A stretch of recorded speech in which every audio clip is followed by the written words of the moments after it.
नमस्कार, जय हिंद विद्यार्थी मित्र हो. पोलीस पाटील भरती जालनामध्ये सध्या आता फॉर्मची स्क्रुटनिंग चालू आहे आणि यामध्ये आरक्षण जर तुम्हाला त्यावरती आक्षेप घ्यायचा असेल तर त्याच्यासाठी आता तारीख सुरू झालेली आहे.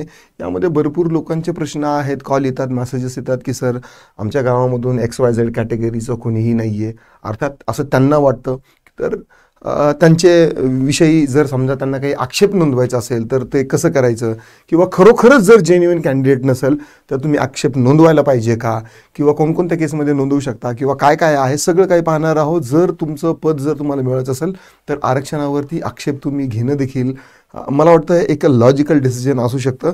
तर हे सगळं पाहूया आणि जाहिरात जी आहे ना तर ती पुढच्या हप्त्यात कशी असणार आहे ते देखील पाहू. आणि 15,000 प्रति महिन्याची ही जी पहिली नोकरी आहे ना तर ही 2025मध्ये तुम्हाला यायला पाहिजे. जालना जिल्ह्यातले जेवढे काही लोक आहेत तर त्यांनी विद्यार्थी आहेत तर त्यांनी याकडे विशेष लक्ष द्यायला पाहिजे. व्हिडिओ शेअर करा, लाईक करा, कमेंट करा आणि कमेंटमध्ये मला हे सांगा की तुम्ही जालना जिल्ह्यातल्या आपल्या जालना जिल्ह्यातल्या कुठल्या तालुक्यातून आहात किंवा तुम्ही कुठल्या गावातून आहात.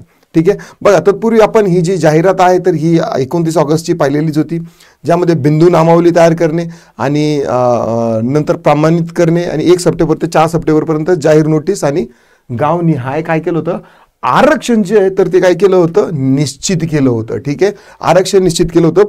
परत एकदा सांगतो की ही जी जालना जिल्ह्यातील ही 923 जी आहे तर ती काय आहे, मंजूर पद आहे. 923 मुलांना ही जाहिरात मिळू शकते किंवा पद मिळू शकते. न आता यामध्ये आरक्षणावरती आक्षेप जर तुम्हाला घ्यायचा असेल तर ते तुम्ही 8, 9, 10 3 दिवस तुम्ही काय करू शकता, आक्षेप घेऊ शकता. जर समजा लेट्स से की मी ओपनचा कॅन्डिडेट आहे आणि जागा सुटली समजा SC ST कॅटेगरीसाठी किंवा OBC साठी सुटलेली आहे. पण जर असं झालं, असं तर होणार नाही, पण OBCचा समजा एकही कॅन्डिडेट नाही आहे, ठीक आहे, त्या कॅटेगरीमध्ये त्या वयामध्ये बसणारा एकही कॅन्डिडेट नाही आहे, तर अशा वेळेस तुम्ही आक्षेप नोंदवू शकता.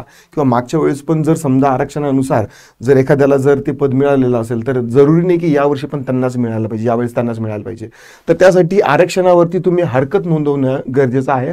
हरकत नोंदवण्यासाठी तुम्हाला 8 सप्टेंबर ते 10 सप्टेंबर हा जो आहे तर हा वेळ दिलेला आहे.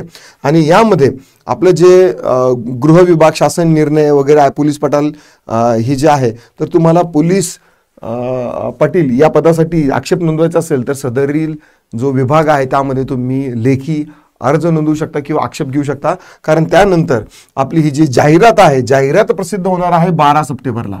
ठीक आहे, आणि 12 सप्टेंबर ते 27 सप्टेंबरपर्यंत तुम्हाला काय आहे की फॉर्म भरता येईल आणि नंतर 28 सप्टेंबर ते 1 ऑक्टोबरपासून काय होणार आहे, अर्जाची छाननी आणि सगळ्या गोष्टी होणार आहे. आणि त्यासाठीच आपली जी पोलीस पाटीलची जी बॅच आहे तर ती देखील आपण काय केलेली आहे, लॉन्च केलेली आहे. फक्त 699 रुपयामध्ये तुम्हाला बॅच मिळते. अर्थात आता आपले जेवढे तालुके आहेत सगळ्या तालुक्यातून प्रचंड प्रतिसाद मिळत आहे आणि याविषयीचे लाईव्ह लेक्चर पण आपण स्पेशलपैकी घेणार आहोत. स्पेशली जालना जिल्ह्याची विशेष माहिती, जालना जिल्ह्याची परिसर जो आहे तर त्याविषयीचा जो विषय आहे तर तो मी घेणार आहे. संध्याकाळपासून तुमचे आजपासून त्याचे लेक्चर देखील तुम्हाला ते ॲप्लिकेशनमध्ये म्हणा दिसणार आहे. तर हे ॲप्लिकेशन ई-स्वयंचं तुम्ही काय करायचं, ॲप्लिकेशन डाउनलोड करायचं आहे आणि यामध्ये तुम्हाला सगळे लेक्चर्स आणि अभ्यासक्रम जो आहे तो आपला 80 मार्काचा आणि 20 मार्क तुमच्या मुलाखतीचे असणार आहे. तर हे सगळं काही यामध्ये असणार आहे. जर तुम्हाला काही दिक्कत, डाऊट, क्वेरी, परेशानी असली तर या नंबरवरती व्हॉट्सअप करा. ठीक आहे. तर चला आताच्या व्हिडिओमध्ये एवढंच. पुन्हा भेटूया पुढच्या व्हिडिओमध्ये. राम राम.